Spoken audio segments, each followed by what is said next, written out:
Menurut Pak Oscar, MBG itu gimana?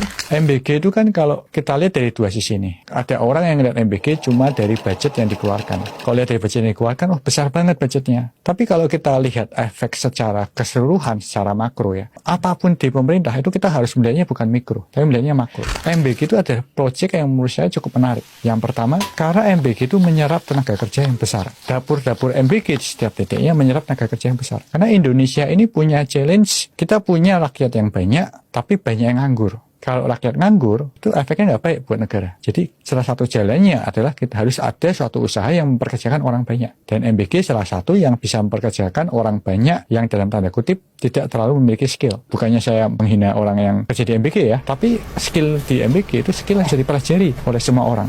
Yang kedua, kita bicara mengenai pangan. Kalau kita bicara mengenai anak-anak di sekolah ya, anak-anak di sekolah itu kalau kita bicara yang di kota Jakarta, Surabaya, atau ibu kota provinsi, mungkin gampang ya buat kita bicara mereka makannya cukup lain sebagainya. Tapi pada saat kita bicara yang di kota-kota kecil ya, banyak dari mereka itu orang tuanya nggak dikasih makan siang yang mencukupi. Regardless semua kontroversial tentang makanan MBG ya, tapi tetap lebih baik mereka makan makanan yang ada daripada mereka nggak makan. Daripada cuma makan snack-snack instan. Ya. Minimal di MBG mereka dapat nasi, minimal dapat ayam, dapat telur. Ketiga semua kontroversialnya lah. Yang ketiga, tentang perputaran ekonomi ke bawah. Kalau kita bicara ekonomi ya, ekonomi itu kan tentang bagaimana supaya uang itu bukan masuk cuma ke kas orang-orang tertentu. Yang mengelola dapur MBG kan orang banyak. Jadi uang-uang dari APBN itu akan mengalir ke orang yang banyak. Dari situ ekonomi akan lebih berputar. Tapi memang nggak bisa dibantah, MBG itu budgetnya besar. Tapi menurut saya itu sesuatu yang punya efek